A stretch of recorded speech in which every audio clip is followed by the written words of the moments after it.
በስመ አብ ወወልድ ወመንፈስ ቅዱስ አሐዱ አምላክ ሚመጠን ግርም ትዛቲ ዕለት ወጽኡ ትዛቲ ሰዓት እንተባቲ ወርድ መንፈስ ቅዱስ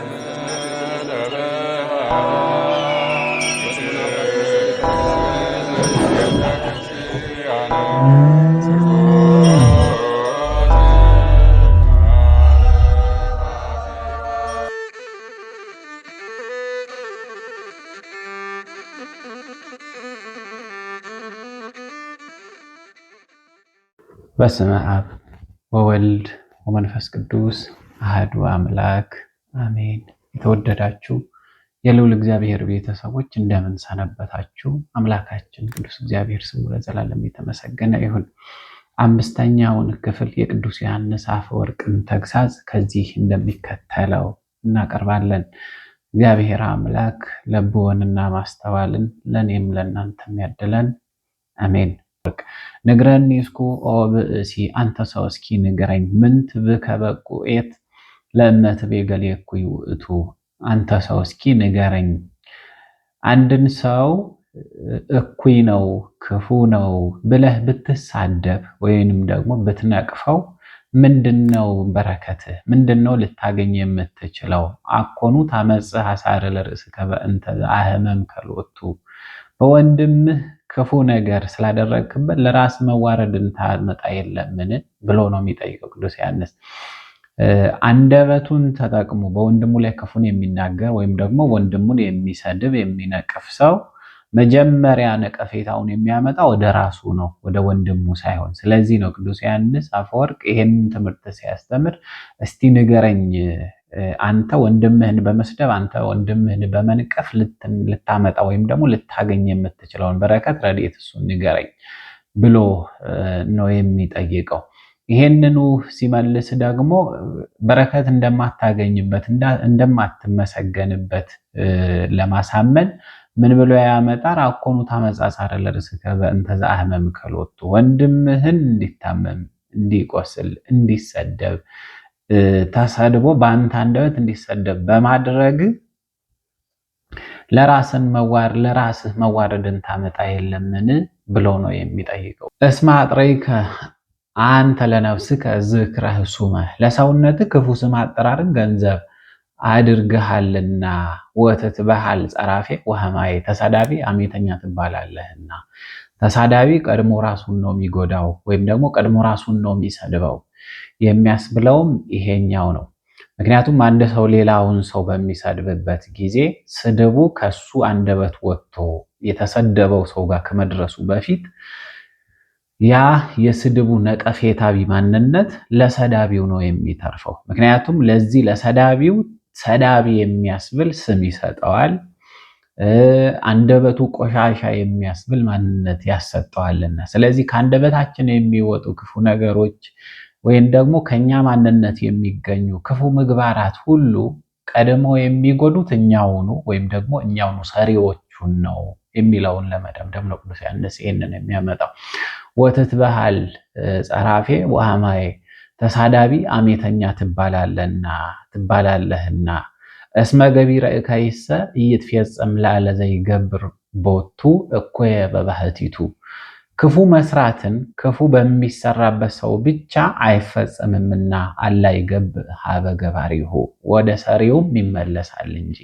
ክፉ የሚሰራውም የተሰራው ስራ ቀድሞ የሚጎዳው የሚሰራውን ሰው ነው። ለምሳሌ ብንመለከት እንኳን በዚህ ዓለም ላይ ሰዎች ክፋታቸው ከነሱ አእምሮ ቁጥጥር ውጪ ሲሆንባቸው በአጋንንት ተይዘው በአንድ ወንድማቸው ላይ ክፉ ነገር ለማድረግ ሲነሱ እንደሚያደርጉት አለ ማስመተት ወይንም ደግሞ ሌላውን ሰው እንዲጎዳ ማድረግ። በዚህ በዓለመ ጥንቁልና በሚሰሩ በመተትና በሌሎች ኮተት ስራዎች በዚያ ይሄ ሰው በአንድ ሰው ላይ ለማስጠንቆል ወይም ደግሞ በአንድ ሰው ላይ ክፉ መናፍስት ለማስላክ ወይ ንብረቱ እንዲጠፋ እሱ እንዲጎዳ ወይም የሆነ ነገር እንዲሆን አስቦ ከአንድ ደብተራ ሄዶ የሆነ ነገር አድርግልኝ ብሎ ሲል ወደዚያኛው ሰውዬ የሚላኩት መናፍስት በቁጥር የተወሰኑ ይሆንና ግን መጀመሪያ እነዚያ መናፍስት ቀድሞ የሚያድሩት ወደሚያስልከው ሰው ነው የሚያድሩት። ቀድሞ ከዚያ ወጥተው ነው የዛን ሰውዬ መሻት ነውና የሚፈጽሙት። ስለዚህ እዚያኛው የሚያስልከው ሰው ውስጥ ገብተው የዛን ሰውዬ መሻት ይወስዱና ወስደው በዛኛው ሰው ላይ ይጭናሉ። ስለዚህ አጋንንትን በመከፋፈሉ በኩል ላኪውም የተላከበትም ሰው እኩል ነው የሚያገኙት። በይበልጥ ደግሞ በመጎዳቱ በኩል ያኛው ሰውዬ እንደው እግዚአብሔር ረድቶት የሚድንበት ሁኔታ ስላለ ሲድን እንኳን ይሄኛው ሰውዬ የሰይጣን ወዳጅ በመሆን ሰይጣንን ተወዳጅቶ የሰራው ስራ ስለሆነ አጋንንቱ እስከ ዓለም ፍጻሜው የማይለቀውን ጠባሳ ትተውለት ነው የሚሄዱት። ምክንያቱም ተወዳጅቷቸዋልና በክፉ ስራቸው ከነርሱ ጋር ለመመሳሰል።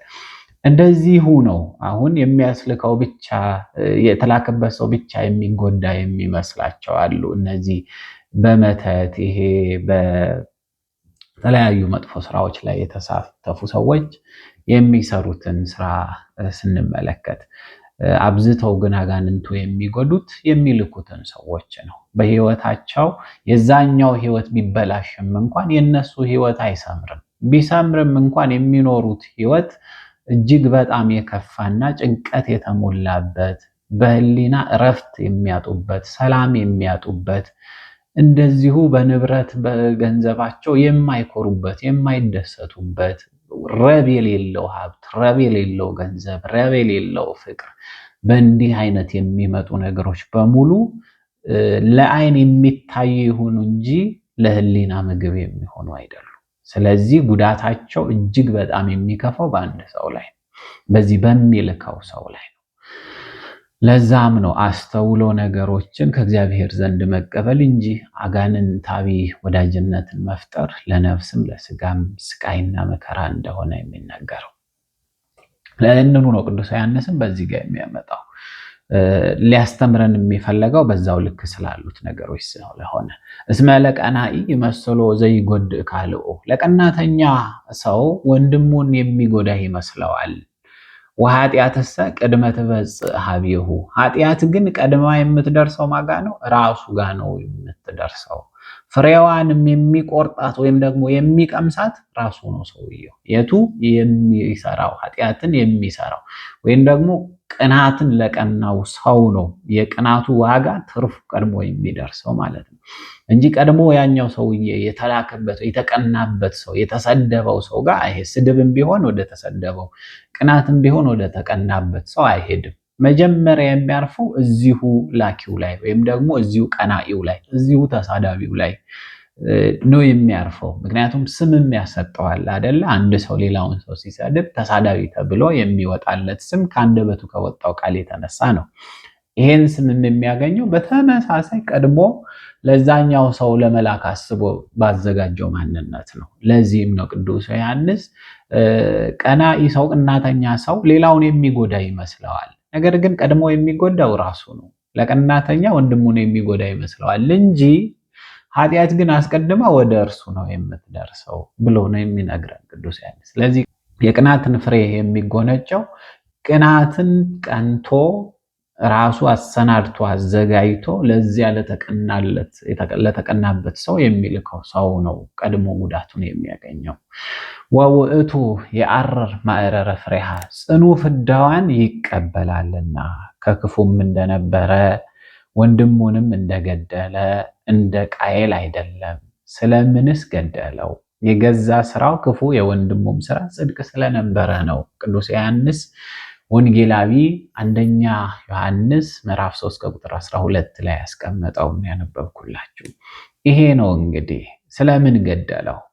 የገዛ ስራው ክፉ የወንድሙም ስራ ጽድቅ ስለነበረ ነው ብሎ ነው የሚያስቀምጠው። ቀናተኛም የሚቀናው በዛ ልክ ነው። ብዙ ጊዜ የሚቀናብን በበጎ ስራ ነው አይደለ? በበጎ ምግባር፣ በበጎ ማንነት ሀብት ስናገኝ፣ ሀብተ ነፍስም ሀብተ ስጋም ስናገኝ፣ ሲሳካ ህይወት፣ በጎ ስትሆን ህይወት፣ ከኃጢአት ነጽጠን ከክፋት ነጽጠን ስንኖር በክፉ በሰይጣን አይን የማይወደዱ ማንነቶች ናቸው እና ሰይጣን ምን ያደርጋል? በቀናኢ ልቡና ውስጥ ያድራል። እኒህን በጎ ማንነቶቻችንን ሲያይ ከዚያ ሄዶ ያንን ሰው ክፉ ነገር እንዲያደርግ ያነሳሳዋል። ያም ሰው ተነስቶ ክፉውን ያደርጋል። ያን ስራ የሚሰራው የአጋንንትን ስራ በራሱ አካል ይፈጽማል ማለት ነው። ስለዚህ እሱ በዚያች ሰዓት ላይ በዚያች ቅጽበት ላይ የአጋንንት ተላላኪ፣ የአጋንንት ልዑክ፣ የአጋንንት ደቀ መዝሙር ሆኖ ይቀራል ማለት ነው። ስለዚህ ነው ሲመክሩት የማይሰማው፣ ያደረገው ስራ ሁሉ ትክክል መስሎ የሚታየው። አጋንንትን እንደ ልብስ ስለለበሳቸው ቀናኢ ሰው እንደዛ ነው። መንፈሳዊ ቅናት አለ፣ እሱን አይደለም ማወራችሁ፣ እኩይ ቅናት ነው የማውራው። ሁለቱን ለይተን እንመለከታቸዋለን። ቃኤል በአቤል ላይ የቀናው ስራው ክፉ ስለነበረ ነው። እሱ እግዚአብሔር ያዘዘውን በስርዓት ሰራ አቤል። ቃኤል ደግሞ እግዚአብሔር ያዘዘውን ስራ በስርዓት ሳይሰራው ቀረ። አቅርቡ የተባሉትን መባ ሁለቱም እኩል አንድ መሰዊያ ላይ ነው ያቀረቡት። አንደኛው ክፉ፣ አንደኛው በጎ አቀረበ። እግዚአብሔር ያቀረቡለትን መስዋዕት የአቤልን ተቀብሎ የቃየልን ተወው። ምክንያቱም አንደኛ አቤል ያቀረበው በክፉ ልብ ነው፣ በዳተኛ ልብ ነው ያቀረበው ለእግዚአብሔር መባ ሲያመጣ። አሁን እግዚአብሔር ወርዶ አይበላው፣ እርሱ ሰርቶ የሰጠውን ደግሞ ምን ሊያደርግለት ነው? ጥሩ አቀረብኩ መጥፎ አቀረብኩ ምን ያደርግለታል እግዚአብሔር የሚል እሳቤ ነበረው። ያ አይደለም እግዚአብሔር የሚፈልገው ከኛ ህሊና። አሁን እሱ መስዋዕቱን እግዚአብሔር ወርዶ የሚበላው ሆኖ አይደለም። እግዚአብሔር የህሊናን መታዘዝ፣ የኛን ታዛዥነት፣ የኛን ታጋሽነት፣ የኛን ንጽህና፣ የኛን ቅድስና፣ የኛን መታዘዝ ይመለከት ዘንድ ያ ነው የእግዚአብሔር ምግቡ። ያንን ነው በዮሐንስ ወንጌል ምዕራፍ 4 ላይ እኔ ሌላ ምግብ አለኝ ብሎ ጌታችን ኢየሱስ ክርስቶስ ሲናገር የምትሰሙት። ሌላ ምግብ ኖሮ አይደለም። ይሄንን ነው አሁን እግዚአብሔር የፈለገው ከአቤልና ከቃየል ዘንድ ስለመታዘዛቸው ማንነት ፍሬውን ነው የፈለገው፣ የመታዘዝን ፍሬ። ያንን ግን ማቅረብ የቻለው ቃኤል ሳይሆን አቤል ነበር። አቤል መስዋዕቱም ተቀባይነት አገኘ፣ በእግዚአብሔርም ዘንድ ተወደደ። ነገር ግን የቃኤል መስዋዕት የማይረባ የማይጠቅም ሆኖ ተገኘ። ለራሱ ነው አቅርብ የተባለው እንጂ ለእግዚአብሔር አይደለም። አንድም ሰው መባ ሲያቀርብ ለእግዚአብሔር የሚገባው ብሎ መባ ለእግዚአብሔር በሚያቀርብበት ሰዓት እግዚአብሔርን የጠቀመ እንዳይመስለው፣ የሚጠቅመው ራሱን ነው። እግዚአብሔር ከዚያ መባ የሚያገኘው አንድ ሰው ገንዘብ ለቤተ ክርስቲያን ሲሰጥ እግዚአብሔር ወርዶ ያንን ገንዘብ ወይ አይበላበትም፣ ወይ አያርስበትም፣ ወይ አያሳርስበትም፣ ሌላም ነገር አያደርግበትም። እግዚአብሔር የሚወደው ያ የሰጠንበት ህሊናና ልቡና ነው። ቅዱስ ዮሐንስ በኋላ ላይ ያመጣዋል፣ እሱን እንመለከታለን። ስለዚህ አቤልና ቃኤልም ላይ የተመለከትነው ያንን ማንነት ነው። የሰጪነት ልቡና ምን አይነት ነበረ? በጎ ነው ወይ? እንደዛ እንደ አቤል ያለ አቤል ሲያቀርብ ለእግዚአብሔር የሚገባውን እግዚአብሔርን በህሊናው የሳለበት ስዕል ለእግዚአብሔር እንዲህ አይነት ነው የሚገባው ብሎ ከፍ ያለ ነገር ለእግዚአብሔር ይዞ መጣ። ለእግዚአብሔር ያንን አቅርቦ እንኳን አቤል ያን ሲሆን ወይ ለእግዚአብሔር ይሄ ለእግዚአብሔር ይገባው ይሆን ወይ ይሄ ለእግዚአብሔር የሚመጥን ነው ወይ ብሎ እየተጨነቀ ነው ያችን እንኳን ያቀረበው። ያ ነው ልዕልና ያለው ህሊና ተብሎ የሚነገረው። ያውቃል አቤል እግዚአብሔር የሰራውን ነው ለራሱ አቅርብልኝ ብሎ ያለው። ስለዚህ ምን ባቀርብለት ነው እግዚአብሔርን ላስደስተው የምችለው? ልክ ቅዱስ ሰሎሞን ቤተ መቅደስ ሰርቶ ሲያበቃ ይኸው የእግዚአብሔር ቤት ባለ ጊዜ እግዚአብሔር ያለውን ሰምታችኋል አይደለ? እግዚአብሔር ሰማይ ዙፋኑ ነው፣ ምድር የእግሩ መረገጫ ናት። ራሱ እግዚአብሔር ለሰሎሞንም ሲያስተምረው ይሄንኑ ነው የነገረው።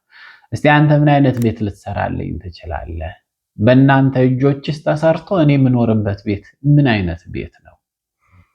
እግዚአብሔር የሚያድርበት፣ እግዚአብሔር የሚወደው፣ እግዚአብሔር የሚጠጋበት እግዚአብሔር ማደሪያ የሆነ ልብ ንጹህ ልብ ነው። ልበ የዋህ ይሜንን እግዚአብሔር ብሎ ቅዱስ ዳዊት የሚያነሳ ያንን ነው። የዋህ ልብን እግዚአብሔር አይተውም፣ በዚያ ያድርበታል። እግዚአብሔር የሚያድርበት ንጹህ ልቡና፣ ንጹህ ማንነት፣ ንጹህ የቅድስና ህይወት እሱ ነውና። ስለዚህ አቤል ለእግዚአብሔር ያቀረበውን ነገር ለእግዚአብሔር የሚመጥን እንዳልነበረ ያውቅ ነበር። ቃኤልን ግን በሌላ ጎን ስትመለከቱት ኬር አልሰጠውም።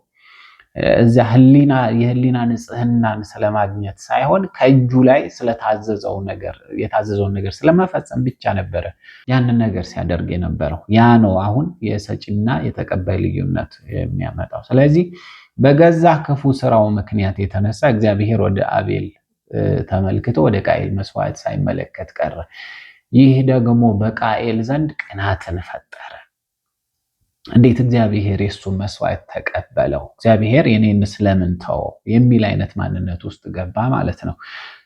በመሰረቱ እንደዚህ እንደ ቃኤል አይነት ማንነት ያላቸው ሰዎች ብዙ ጊዜ ህሊናቸው ለሚያመጣባቸው ክፉ ሐሳብ ማስጠጊያ ወይም ደግሞ ማጠጋጊያ በጎ ማንነት ሲፈልጉ እንዲህ አይነት ሰዎች ነው የሚሆኑት። ልክ እንደ ቃኤል አይነት ሰዎች ነው የሚሆኑት። እግዚአብሔር የሱን ተቀብሎ የኔን ሳይቀበል ቀረ ብለው በዛ በወንድማቸው ላይ ወደ መቅናት ነው የሚመጡት። ከሁሉ በላይ ግን ትክክለኛ አእምሮ፣ ትክክለኛ ህሊና የሚያስብ አእምሮ ቢኖረው በሰዓቱ በዛ ልክ ቢያስብ ኖሮ ምን መሆን ይችል ነበረ? እግዚአብሔር የኔን መስዋዕት ያልተቀበለው ለምንድን ነው ብሎ ራሱን መጠየቅ። ከዚያ በኋላ ከአቤል መማር ያለበት ነገር ካለ ሄዶ አቤልን ጠይቆ መማር። በጎ ህሊና የሚባለው ይሄ ነው። ተምሮ ለመለወጥ፣ ተምሮ ለመስተካከል ራስን ማዘጋጀት ያስፈልጋል። እግዚአብሔርም የሚፈልገው ከአቤል ተማር፣ በጎ ነገር ማድረግን ከአቤል ተማር ብሎ ሊለው እንጂ ቃየልን ሊጎዳ አይደለም የቃየልን መስዋዕት ያልተቀበለው። አቤል ምን አይነት ፍጥረት ነበረ የሚለውን አቤልን እንደመጠቀም በአቤል ተጎዳበት ቃኤል መጨረሻ ላይ። ስለዚህ እንዲህ አይነት ማንነቶች ናቸው የሚመጡት እና እግዚአብሔር ወደሱ ወንድምህ አቤል ወዴት ነው እያለ ነው የመጣው አይደለ? ያን አይነት ሰብእና እኔ አቤል ጠባቂ ነኝ ወይ ብሎ ለእግዚአብሔር የማይገባ መልስ እስከ መስጠት የደረሰው ቅናት ባመጣበት እሳት ነው ነዶ የጠፋው። ስለዚህ በቅናት እሳት ከመንደዳችን በፊት ለምንቀናበት ሰው እግዚአብሔር የሰጠውን ማንነት ለእኛም እንዲሰጠን ቆም ብለው መለመን መጠየቅ ያስፈልጋል እግዚአብሔርን። መቼም ብዙ ጊዜ የምንቀናበት ነገር ቢኖር የገንዘብ ጉዳይ ነው አይደለ? የሀብት ጉዳይ ነው የምንቀና። አንድም መንፈሳዊ ቅናት ያለበት ሰው አላቅም። አሁን በዚህ ዘመን እንደዛ መንፈሳዊ ቅናት የሚቀኑ ደጋግ ልቦች ይኑሩ አይኑሩ እግዚአብሔር በጎውን ይስጠን። እውነት ለመናገር እና ሊኖር ይችላል አለ። ነገር ግን አብዛኛዎቻችን ህሊና አይናችንን የምንጥለው ህሊናችንን የምናሳርፈው በዚህ በሚታይ እና ለ80 እና ለ90 ዓመት ለማትሞላ እድሜ ለምንኖርበት ለምድራዊ ህይወት፣ ለምድራዊ ሀብት፣ ለምድራዊ ገንዘብ ነው የምንቀናው። ከዛ የበለጠውን ሰማያዊውን በረከት ዘለዓለማዊውን እድሜ ቁጥር የማይቆጠርለትን ዘመን የማይሰፈርለትን የቅድስናን የንጽህናን ወይም ደግሞ መንፈሳዊ ቅናትን አንቀና። ሞር ደግሞ ብዙ ጊዜ ብንቀናበት የሚያምረውና በጎ ሆኖ የሚታየው ያ መንፈሳዊ ቅንዓት ነው። ስለዚህ ይሄ በቅናት የመንደድ ማንነቶቻችን ልኬት ሊኖራቸው ይገባል። በምን እንቅና? ቀንተን በጎ ስራ ለማድረግ ከሆነ እሰየው ጥሩ ነው።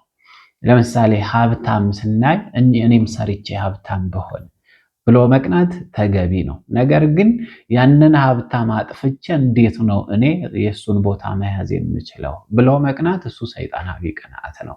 ያቺ ናት አንድዳ ነፍሳችንንም ስጋችንንም የምታጠፋው። መልካም ብታደርግ ፊት የሚበራ አይደለምን ብሎ ኦሪት ዘፍጥረት ላይ ምዕራፍ 4 ከቁጥር 7 የሚጠይቀውም ይህንን ነው እግዚአብሔር። ክፉ ስላደረግክ ፊትህ ጠቆረ። በወንድሙ ላይ ብዙ ጊዜ ቅናት ስንቀና ምንድነው የሚሆነው? ፊታችን ይጠቁራል አይደለ? በጎ ነገር አይተን የወንድማችን እድገት የወንድማችን መለወጥ አይቶ ክፉ ሰው ሲያይ መቼም በጎ ፊት አይታይበትም እና እሱን ነው የነገረው። ስለዚህ መልካም ብታደርግ ፊትህ ይበራል፣ ክፉ ስላደረግክ ግን እንደዚህ ፊትህ ጠቆረ ብሎ የሚናገር። መልካም ባታደርግ ግን ኃጢአት በደጅ ታደባለች። አንዳንዴ ቅናት አንድን ነገር ይወልዳል፣ ኃጢአትን ይወልዳል። አንድ ሰው ሲቀና ምን ያደርጋል? ያንን ሰው ስለማጥፋት ነው አይደል? ክፉ ቅናት ከሆነ የቀናው ያንን ሰው ስለማጥፋት ነው ቀጣይ እርምጃው የሚሆነው። ስለዚህ ያኔ ምን ይሰራል? ኃጢአት ይሰራል። ይሄንኑ ነው መልካም ባታደርግ ግን ኃጢአት በደጅህ ታደባለች ተብሎ የተቀመጠለት። ስለዚህ ወዲያውኑ ወዴት ይሄዳል? ወደ ክፉ ይሄዳል። አንድም ኃጢአት የተባለው በልቡናችን መልካም ቅናት ካልሆነ የቀና ነው።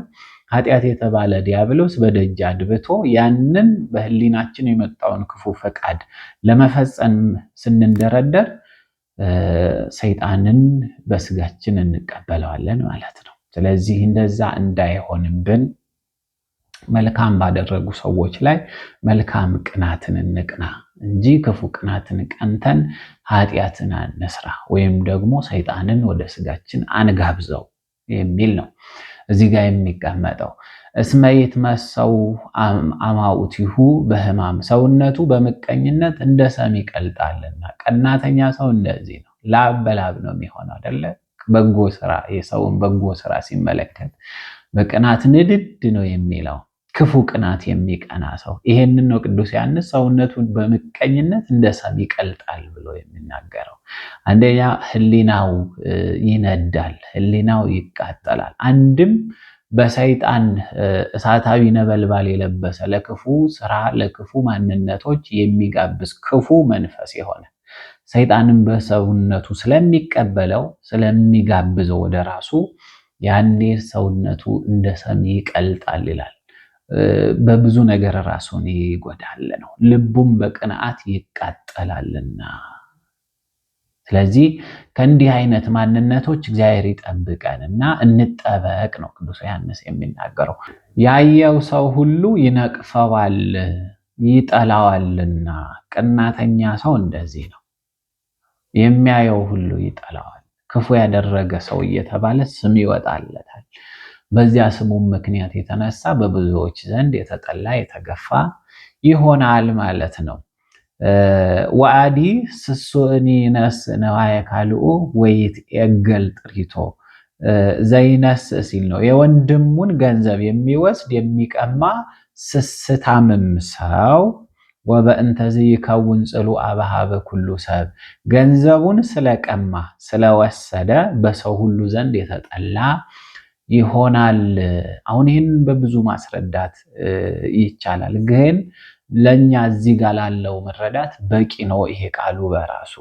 ይሄ ስስታም ዘይነስ ሲል ነው ያለው። ስስታም ሰው የወንድሙን ሰው ቢቀማ በመቀማቱ ቀሚ ተብሎ በሌሎች ሰዎች ዘንድ ይጠላል። ወንድሙን ቀምቶ የሆነ ገንዘብ ቢያገኝ የሆነ ሀብት ቢያገኝ የሆነ ነገር ቢያገኝ ቀሚ ተብሎ ዘራፊ ተብሎ ስም ይወጣለታል እንጂ በጎ ማንነት በዚያ ሰውየው ዘንድ ልናገኝ ማንችልባቸው ብዙ አጋጣሚዎች አሉ። በእንተዚ ይከውን ጽሉ አበሃበ ኩሉ ሰብ፣ በሰው ሁሉ ዘንድ የተጠላ ይሆናል። ወይ ፈቅዱ ይቅትልዎ ወይ ከአው ደግሞ ሊገሉትና ደሙን ሊያፈሱትም ይፈልጋሉ የሚጠሉት ሰዎች። አንድ ሰው ጠላት ካለበት ዘንዳ ጠላቱ ያዛቆነ ሰይጣን ሳያቀስስ አይተውም እንዲሉ ወደ ጥል የገፋፋው መንፈስ ወደ ሞት የሚያደርስ ጥፋት እንዲያጠፋም ሊያደርገው ይችላል። ስለዚህ ነው ቅዱስ ዮሐንስ አፈወርቅ ገንዘቡን ስለወሰደ ስለቀማ በሰው ሁሉ ዘንድ የተጠላ ይሆናል፣ ከዚያም ያ ጥላቻ ለሞት የሚያስዳርግ ሊሆን ይችልበታል ብሎ የሚያስቀምጠው።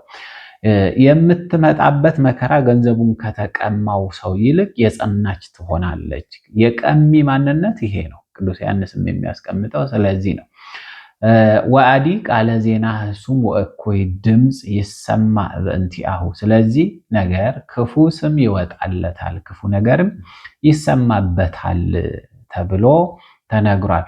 ወኢይደምሰስ ሎቱ ፍጡነ፣ ፈጥኖ አይጠፋለትም። ያ ስም አንዴ ከወጣ ዘንዳ ያ ስም አንዴ ከተገኘበት ዘንዳ ያን ስም ማጥፋት እጅግ በጣም መከራ ነው የሚሆነው። መቼም በዚህ ምድር ላይ አይታችሁት ከሆነ ሰው አንዴ ቀድሞ የነበርነው ዓለም ላይ የነበረንን ማንነት እስከዛሬ ይዞ ለመቆየት አይቸግረውም አይደለ? ትላንት ኃጢአተኛ ከነበርን ዛሬ ጻድቅ እንኳን ሆነን ዝናብ ብናዘንብ፣ ሰማይ ዝቅ ብናደርግ፣ ምድርን ከፍ ብናደርግ፣ ሙት ብናስነሳ፣ ሽባ ብንተረትር ትላንት የነበረብንን ኃጢአት እየተናገረ እኛ በሰራናቸው የአሁኗ ማንነት እንደመጠቀም የትላንትና ክፋታችንን ትላንት ትተነው ስለመጣ ነው ክፏችን እያሰበ ራሱንም ይጎዳል፣ እኛንም ለመጉዳት ጥረት ያደርጋል። ይሄን በአንድ ምሳሌ ይረዳዋል። አንድ የሱፊ መነኩሴ ነበር ይባላል። ለምሳሌ ነው ያመጣ ነው እና ይሄ መነኩሴ በነዚያ በመነኮሳቱ ዘንድ አንድ ማንነት አለ። እሱም ምንድነው? መነኮሳቱ ሴት ልጅን መንካት አይችሉም። በተፈጥሯቸው ግዴታ ሆኖ ካልተገኘ በስተቀር ሴትን ልጅ መቅረብም ማነጋገርም መንካትም አይቻላቸውም ነበር እና በአንድ ባህር ሲያልፉ ግን እኚህ መነኩሴ ከአንድ ደቀ መዝሙሩ ጋራ አንዲት ሴት ልጅ በውሃ ውስጥ ተይዛ በውሃ ልትሰምጥ ልትጠፋ ልትሞት ተቃርባ ነበር እና መነኩሴው ከሩቅ ተመልክቷት ይህችን ሴት ማዳን ካዳንኩ ደቀ መዝሙሬን አሳስተዋለሁ፣ ትቻት ከሄድኩ ደግሞ ሕሊናዬን ማለፍ አልችልም ብሎ ያስባል። በዚህ መሃልም የሕሊናውን አስቀደመና ሕሊናዬን መጀመሪያ ልግራው ብሎ ልጅቷን ረዥም እንጨት ሰጣትና ስቦ ከነበረችበት ስጥመት አወጣት። ከዚያ አልፈው ይሄዳሉ። አልፈው ሲሄዱ ያ የሱፊው ደቀ መዝሙር የሆነ ተማሪ እንዴት ነው አንተ መነኩሴ ሆነክ ሴትን ልጅ ልትነካ የቻልከው? እንዴት ሴትን ትነካለህ መነኩሴ ሆነ ብሎ ይለዋል። እና ያ የሱፊው መነኩሴ ሲመልስለት ምንድነው ያለው? እኔስ ሴቷን ቅድም ነው እዛ ታች ሳድናት ነው ትቻት የመጣሁት፣ እዛ ነው ጥያት የመጣሁት። አንተ ግን እስካሁኗ ሰዓት ድረስ ተሸክመሃታል ሴቷን ብሎ ያለው እና ምንድነው ብዙ ጊዜ የሆነ አለ አይደለ ትላንት ስላደረግነው አብዛኛው ጊዜ በጎነቱን አይደለም አጉልተን የምንመለከተው ክፉን ነው። ብዙ ጊዜ አብሯቸውም ተከትሏቸው የሚመጣው እንደዚህ አይነት ሰዎች አሉ፣ ልክ እንደነ ስምዖን ያሉ። በዚያ በስምዖን ቤት ጌታችን ኢየሱስ ክርስቶስ ቁጭ ብሎ እራት የፋሲካ በዓል በተደረገበት እራት ግብዣ ላይ ጌታችን ኢየሱስ ክርስቶስ ቁጭ ብሎ እየበላ ሳለ ማርያም መግደላዊት መታ ያንን ሽቶ አፍስሳ እግሩን አጥባ በእንባ አረሳ በፀጉሯ ረስርሳ እንደዛ ስትሄድ ስታረግ ሲያይ ስምዖን ምንድነው ያለው? ጌታችን እንደው ይህችን ሴት ቢያውቃት ኖሮ ማን እንደሆነች ቢረዳት ኖሮ አይደለም እግሩን እንድትነካው እዚህ ቤት እንኳን እንድትገባ ባላደረጋት ነበረ ብሎ ነበረ በህሊናው ሲናገር የነበረው ወይም ደግሞ ሲያስብ የነበረው። ጌታችን ኢየሱስ ክርስቶስ የህሊናንም ያንደበትንም ያውቃልና ለስምዖን ምን የሚል መልስ ነው ሲሰጠው የነበረው? ስምዖን አውቃታለሁ የሚል መልስ ነው የሰጠው። ስምዖን አውቃታለሁ፣ አንተ ከምትላት በላይ አውቃታለሁ። አዎ ማርያም መግደላዊት የሮማውያን የዝሙት አገልጋይ ነበረች። የሮማ ወታደሮች፣ የሮማ መኳንንቶች እርሷን ያልተኙባት የሉም። አዎ በስጋዋ ኃጢአት ሰርታለች፣ በስጋዋ እማትነካ ነበረች። ዛሬ ግን እኔ ጋር መታለች፣ አውቃታለሁ። ሰዎች እንደዛ ናቸው። ብዙ ጊዜ ትላንትናችንን የመከተል ትላንትናችንን የማየት እንጂ ዛሬ ላይ ያለንን ንጽህና ቅድስና የመመልከት ማንነታችን እጅግ በጣም የራቀ ነው። እንደውም አንዳንዴ በጎ ስራችን ጎልቶ በሚታይበት ሰዓት በጎ ስራ አብዝተን በሰራን ቁጥር ሰዎች ወደ ኋላ ሄደው ክፉ ስራችንን የመፈለግ ማንነት ውስጥ ነው የሚገቡት። ከሪ ማን ነው? ምን አይነት ሰው ነው? ከየት ነው የመጣው? እንዴት ነው የሆነው? የሚል ነገር ያን ክፉ ይፈላልጉና አምጥተው ከዛ ዛሬ ላይ እከሌ እኮ እንዲህ አይነት ሰው ነበረ፣ እከሌ እኮ እንዲህ አይነት ሰው ነበረ በማለት እኛን የማንቋሸሽ እኛን የመጥላት እኛን ምንም ብዙ ሊያደርጉ ሊሉ ይችላሉ። ግን አንድ ነገር ደስ የሚለው ነገር ምንድነው? ሁሉ ነገር በእግዚአብሔር ዘንድ የተያዘ ነው። ማንም ቢሆን ንጹሕ ነኝ ቢል ጉዳዩ ነው። ግን የልቡን የሚያውቅ መድኃኔዓለም ነው። የልባችንን የሚረዳ እሱ እግዚአብሔር ነው። ስለዚህ የትላንት ማንነታችን የሚያወሱብን ሰዎች ሊጥሉንና ሊያስተውን አይችሉም ከእግዚአብሔር ፍቅር። አብዝተን ደግሞ ወደ በጎ እንድንቀርብ ስለኛ በተወራ ልክ ስለኛ በተነገረ ቁጥር ብዙ ጊዜ ሰዎች ልንረዳው የሚገባው በእግዚአብሔር ዘንድ ስላገኘነው ክብር፣ ስላገኘነው ጸጋ፣ ስላገኘነው በረከት ነው ማሰብ ያለብን። ምክንያቱም ሰይጣን የሚፈትነው የራሱን አይደለም፣ የሱ ያልሆነውን ነው ፈትኖ ለመጣል የሚጥረው አይደለም። ስለዚህ ፈተናዎች ወደኛ በመጡ ቁጥር ከማን ነው ፈተና የሚመጣው የሚለውን ማወቅ ያስፈልጋል። ከሰይጣን ነው ፈተና የሚመጣው። እግዚአብሔር መቻያውን ይሰጠናል። እግዚአብሔር የምንችልበትን አቅም ይሰጠናል። በክርስቶስ የማንችለው በክርስቶስ የማናደርገው ምንም የለም። ሁሉ በእርሱ እጅ እስካለ ሁሉ በእሱ ዘንድ እስከተያዘ ድረስ በሰዎች ዘንድ የተነገረብን ክፉ ስራ በጎ ነገር ሆኖ ነገ እስኪነገርልን ድረስ በእግዚአብሔር ዘንድ ሆነን በጎ ማንነታችንን መስራት መቀጠል መቻል አለብን። ስምዖንም እንደዚህ አይነት ፍጥረት ነበረ። ትላንት የሰራችውን የማርያም መግደላዊትን ስራ ለመናገር ማንም አልቀደመው። እውነት ለመናገር ግን ስለ መግደላዊት ማርያም መነገር ቢኖርበት ይነገርላት ከተባለ ቀድሞ መወሳት የነበረበት እንዴት ወደ ጌታ ኢየሱስ ክርስቶስ ልትመጣ ቻለች? ይህቺ ሴት እንዴት ተቀደሰች? ጌታችንስ እንዴት ያለው አምላክ ነው ይህችን ተቀብሎ ያስተናገደ ብሎ የምስጋና ማንነት ስለመምጣቷ አመስግኖ ጌታንም ስለመቀበሉ አድንቆ ማለፍ ሲችል ትላንት የነበረችበት ዓለም ላይ ሄዶ ይንከራተታል። የማያገባው ዓለም ላይ እሷ እኮ ትታ መታለች እኮ አይደለ? አልፋ መታለች። ልክ እንደ ቅድሙ እሱ ትቶ ስንት ዘመን ኖሮበታል አሁን ያለውን ህይወት። ግን ሰዎች ወደ ኋላ ሄደው ምን ያደረገ እንደነበረ ስምዖን የተመለከታችሁ ሄዶ ኋላ ላይ ነው እሷን መውቀስ የፈለገ። ትላንት ህይወቷ ላይ ዛሬ እኮ የለችበትም በዛ ህይወት ላይ። አብዛኛውን ጊዜ እንደዚህ አይነት ማንነቶች አሉብን። ሰው ሲቀደስ፣ ሰው ሲመረጥ፣ ሰው ወደ ቤተ እግዚአብሔር ሲመጣ ትላንት የነበረው መናፍቅ ነበረ፣ ዘማቢ ነበረ፣ ኃጢአተኛ ነበረ፣ በደለኛ ነበረ። ያ ያለፈው ህይወት ነው። ያ ያለፈ ህይወት ነው። በእግዚአብሔር ሰው ድህነትን ሲያገኝ እግዚአብሔር ሲቀበለው አንድን ሰው ፍጹም ንጹሕ አድርጎ ነው የሚቀበለው። ፍጹም ንጹሕ አድርጎ ልክ መግደላዊት ማርያምን ይዋት በኋላ ላይ የነበረው ህይወቷ ፍጹም መመለሷ እስከምን ጥግ የደረሰ እንደነበረ ያየነው በመስቀሉ ስር ነው።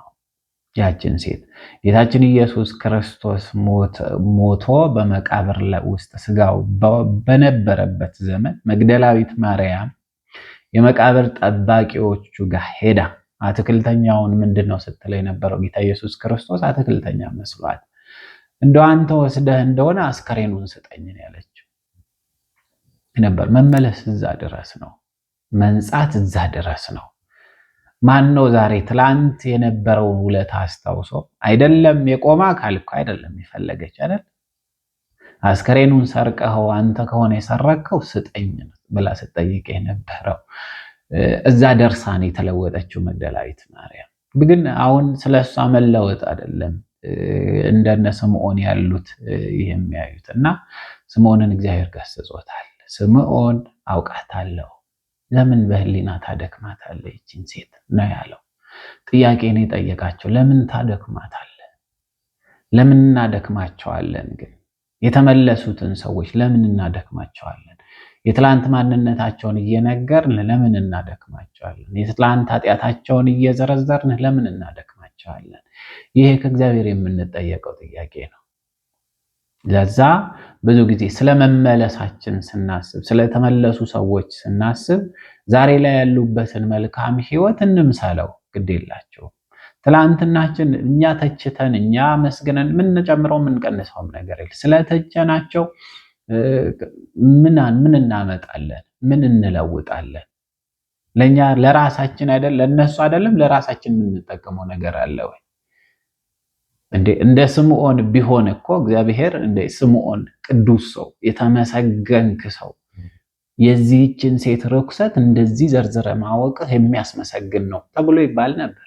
ግን አልተባለም። ተወቀሰበት እንጂ ተነቀፈበት እንጂ። ስለዚህ አብዛኛውን ጊዜ ያሉብንን እንዲህ አይነት የክፋት አባዜዎች እንተዋቸው። ንስሐ የገባን ሰው ባንቀበለው እንኳን ንስሐ ተቀብሏል በሚለው የንስሐን ክብር በሚመጥን መልኩ ስለ ንስሐ ክብር ስንል የእግዚአብሔር ሰው ነው ብለን እንላለን። በቃ እሱ ነው ህይወት። ከዛ በኋላ ከዛሬ በኋላ ያለው ነው የኛ ትክክለኛ ህይወት። ትላንትናማ ያለፈ ታሪክ ነው። ክፉም አደረግን በጎም አደረግን ያለፈ ታሪክ ነው። ቅዱስ ጳውሎስ ስለዚህ ነው ትላንትን ትቼ ነገን ለመያዝ ዘረጋለሁ የሚለው። ስለዚህ ትላንትን እየተውን ወደ ዛሬ እንምጣ፣ ወደ ነገው ህይወታችንና ነገ የሚቀናበትን ስራ እንስራ። ያንን ነው ቅዱስ ዮሐንስም በዚህ ላይ ያስተማረንና የሚነግረን። በሚቀጥለው መርሃ ግብር እስከምንገናኝ የአባቶቻችን የቅዱሳን አምላክ አስተምሮ መክሮ ህሊናችንን አቅንቶ ምግባራችንን አብርቶ በጎ ህይወት መኖር እንድንችል እግዚአብሔር አምላክ ይርዳን። የቅዱሳን አምላክ ልዑለ ባሕርይ ቅዱስ እግዚአብሔር ሆይ በምህረትና በቸርነት የተማርነውን በስነ ልቡናችን ላይ ጻፍልን። ለዘላለም ህይወት የሚያበቃ በጎ ስራን እንሰራበትም ዘንድ ኃይልና ብርታቱን አድለን። ወስብሐት ለእግዚአብሔር። በስመ አብ ወወልድ ወመንፈስ ቅዱስ አሐዱ አምላክ ቢመጠን ግርም ትዛቲ ዕለት ወጽኡ ትዛቲ ሰዓት እንተባቲ ወርድ መንፈስ ቅዱስ